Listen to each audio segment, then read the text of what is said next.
So this map is called Tsaritsyn, right? Tsaritsyn, yes, yeah. yes. So the first thing to note about this map is it is a small urban map. It's going to be very infantry focused, but as we can see, there's already a tank on play. And this is going to play a big part in the map, as you see as we go along here. That I believe you can only get one tank per faction, is that correct? That's right. Each team only gets one tank, so it's going to be a critical part of each match. And as you can see here, this is a very unique tank. This is not a Russian tank. Russians were known for their armored cars during World War I. This is a Mark V. It's a British tank. In 1919, they started to support the Russian Revolution.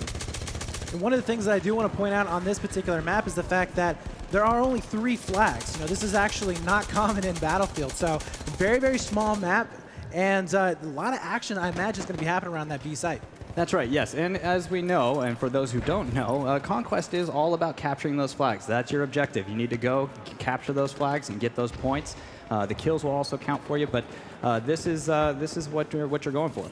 Yeah, this is the classic Battlefield 1 mode. And actually, just on screen now, I think this is one of the new weapons that's coming with this expansion pack. Yes, this is the Perino, and looks like we also pulled out the Obrez. But yeah, this is the Perino. It's also dressed up in the new skin, the Fabergé. Yeah, it looks really good, that one, actually. And that's a set across all of the new weapons that are coming, right? That's right, yeah. It's something that we're showing off a little bit. It's to kind of honor one of the Russian designers. Oh, that's cool. And now we have one of probably the best shotgunners up. It was Jack Frags up there, but now we switched over to Darkness here, who is once again going to be using that new LMG. And you can see him trying to get as much ammo out to his teammates there to cap over onto the C flag. Now, this is something that we have seen in previous games where, you know, that B site's so hard to take that you do have people going in for the flanks. And now it's going to be interesting to see how the Light Guard actually come back after this. Yeah, because as you say, the Red Army falling behind here a little bit, but the 2 capture flags on the outside, A and C, they're sort of like the gimme flags, right? And the fight sort of focuses around that B center point. Yeah, taking the flags close to your headquarters is going to be the simple task, but good teams are going to start flanking around and trying to take those points. The most contentious point is going to be B in the Cathedral of Light in the center of the map. You can see some of the more flatter areas around the Cathedral of Light here, but obviously a lot of cover as well. There's some rudimentary trenches there. There's some heavy cover, lots of like broken wood and barbed wire as well. So there's lots for sort of infantry to hide in. Yeah, absolutely. You did mention the rudimentary trenches, and that's something to note. On the Eastern Front, they didn't spend a lot of time digging those trenches like they did on the Western Front during World War I. So that's showcased here. So we've also seen a lot of the basically destruction buildings that are kind of torn down. How much extra, destruction can the player have as on this map? Oh, that's a great question. Actually, not a whole lot. There's going to be some. You'll see a little bit of what we call micro destruction. But the hard cover that we're seeing is stuff that we wanted to keep in game, keep the game balanced, make sure that you stay safe when you're weaving in and out to get to your objectives. Now, I think I'm right in saying here that the A capture point is heavily infantry focused, right? Yes, it is. It is within those ruins of the former neighborhood, and it's going to be hard for a tank to get those lines of sight. But as you can see there, there's a sort of a large roadway through the middle of it. But if they try to branch off down maybe one of the smaller alleyways, which they can get down, but there's infantry everywhere. It's going to be really tight, and you might find yourself with a mine in your way. See down here at the bottom of the screen, one of the machine gunners using the old Mark V tank that's buried in the ground as cover there. It's a really good use of cover. That's an indestructible piece right there. Right now, though, a massive wave coming in from that B site to try and push those players back into their alpha flag. But this is pretty interesting right now because we do have that bottleneck that you were talking about, but it's kind of on the reverse. They can't really break out into it. That tank maybe needs to get a little bit more aggressive, try and push on in there. But they are just having one heck of a time here. Yeah, the Red Army are trying to push in, but as you could see in a couple of shots back, the White Guard are sitting in that first line of trenches. There's about 7 soldiers in there, just sort of keeping this tank from pushing forward. You can see with the explosives coming in on the tank here. They're kind of keeping it at bay, because too many infantry around a tank, it will take it down. That's right. Looks like we just entered into the Cathedral of Light here. And we're hopping on the window. Yeah, but here we can actually see inside, and this is something I think we should talk about because it's actually a beautiful building inside there. Yeah, a lot of work was put into that building. It's a shame that most players are going to be running around quite hectically in there. If you have time to stop and just look, it's really beautiful. Here we are with the, this is the double barrel shotgun. We should be able to get a little bit of action with it here. That's right. I'm right in thinking that you can fire both shells at once with this thing if you want to. Yes. That's like a double dose of pain right there. Absolutely, and it's fantastic for taking down the cavalrymen as well. But right now, oh, we have another new gun right here on screen. This is from the medic class, I believe. That's right. It's the Fedorov Avtomat, and this one is really unique in that it allows you to be able to choose your firing type. So you can go burst or you can go single shot. And we are starting to see right now the score kind of pulling apart. Ooh, nice shot. That's a nice takedown. Yeah, but we can see the White Guard pulling away just a little bit in terms of score here.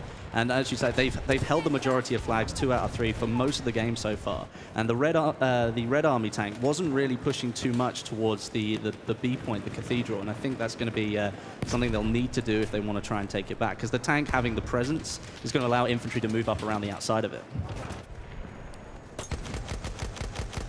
And right now we can see a pretty big battle happening over here onto that C side of the map. Looks like they are going to be able to defend it for now, but they are getting a lot of pressure on that particular point. And for now, looks like they will be able to hold it off. A little bit of push coming in onto the Cathedral, but you can just see how difficult it is, especially without any good tank, which potentially could go down here. But, oh, nice shotgun there, as that's going to be Jack Frags. Kind of come out, he does, gets the knife. Beautiful job. That was a nice takedown. That was good. Close quarters with the shotgun. Couldn't quite finish him off. Whipped out the knife. Job done. One thing to note about this map is it is actually a critical point in a critical place. It's in the port of the Volga River. So anyone who controlled this point also got to control the route of supplies. So this was something that the Red Army really wanted to take and control while they were trying to fight their way to control Russia. Well, right now they're facing a rather big push from the White Guard. As you can see here, we've got some tank action going on, but they seem to be separated at the moment. There's so much infantry action going on in the middle that they don't want to push too much and then lose the tank. Yeah, it's a vital part of the battle. The tank is really trying to hold on here.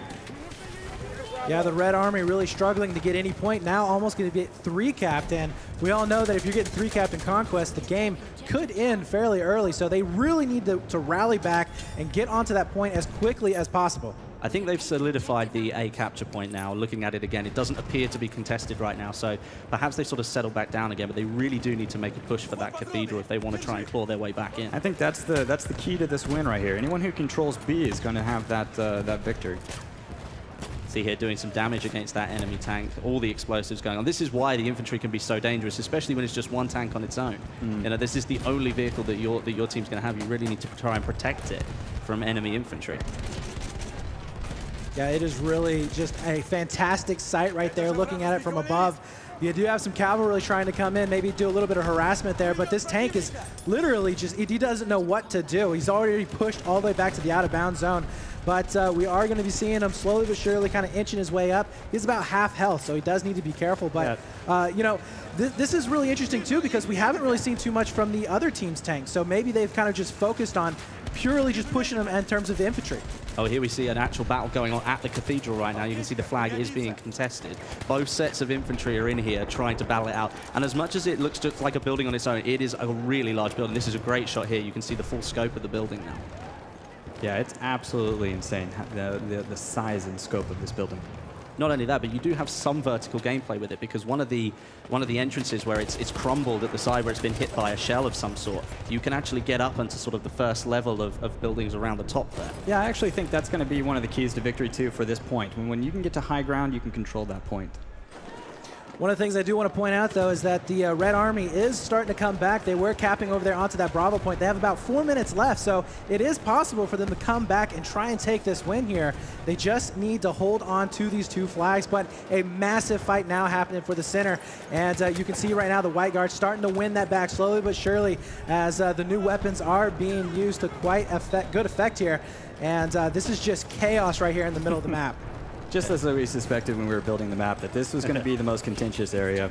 Lots of people pouring in through the doors and trying to get access to this point. And as you say, like that, you could see just across from each other, there's 2 sort of entrance doors, and there's one at the rear and at the front. You can almost jump out from the top floor as well. So there's lots of different ways that infantry can get in and out of this building. So whatever team is in there has got to be careful that the enemy team doesn't try and come and take it straight back.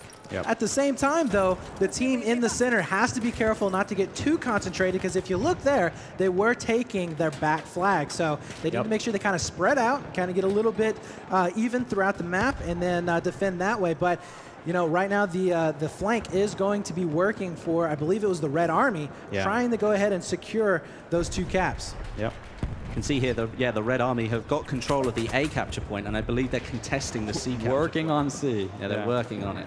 Ooh, and we got a Flame Trooper right here. So how many kits do we have for the elite classes? Yeah, we actually have 3 elite classes on here right now. So you can get the Flame Trooper, and that's around the outskirts of this area here, the perimeter of the cathedral. You may also find a sentry kit here. We also have a water-cooled LMG sentry kit that's something that will spawn on your headquarters if you control all 3 points. Oh, okay, so there's a third one further away from the edge. Look at all the enemies here. Oh, here we go. Damage. He is going to roast them nice and toasty. He picks up one, picks up a second one potentially here. And he just did a fantastic job of clearing out those players. Will have plenty of health as well, and he's going to re-engage. Fantastic job from Jack here. A great use of the Flame Trooper right here. I'm guessing this is what you guys exactly thought would happen with the flamethrower. Like, we'll put it near the cathedral where it's going to be most effective, right? Right in these hallways. Just a perfect use. This is great. This is just not even fair right here. He's just going and running train on these guys. But we got 2 minutes left here on this particular map. A little over 100 points down for the Red Army. Right. The White Guard is pulling away here. They seem to have dominated very much from the start, and I think perhaps the Red Army just suffered a little bit from not being a little bit more aggressive at the start, trying to contest the cathedral earlier on, maybe try and gain a bit more of a foothold in the match. Yep. Absolutely, and you can see right now just so much chaos. You have the above action there from the second level shooting on down. So many players just trying to scramble and get up there as quickly as possible to clear it out. As we're still following Jack here in the Flame Trooper, now going to be passing it on to Thick, as we will be pushing on him once more. No, just not going to make it. No. This is the problem. Like, because the White Guard are sitting inside the cathedral, the Red Army are having a horrible time trying to actually get in. Yeah, but it looks like we've got the tank up close. It's just taking a lot of fire damage here. He's doing damage to the tank by hitting it with the flamethrower. I was about to say, I was like, there's no way he's going to take out a tank with a flamethrower here. It might just happen. But he could possibly do that. And you can see right now, yeah, just the infantry trying to pour in from the sides, but not able to do so. The tank is kind of baffled as to what to do right here. He is getting a couple of kills, but this is just not look massive craziness going down. We're down to almost the last half a minute here. Yeah, we're getting really close down to the wire here. The Red Army still trying to break in to the cathedral. They seem to have made a little bit of headway, but they are contesting the flag now. But it may be too little, too late. I think we might be seeing, a little bit of that writing on the wall here.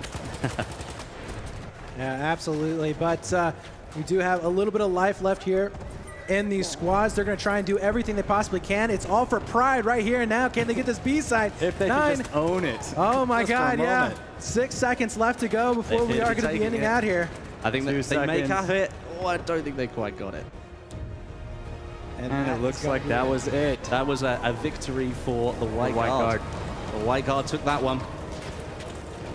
But that was awesome. Watching the cathedral battle, that was really, really good fun. And it just showcases like how powerful infantry can be against vehicles.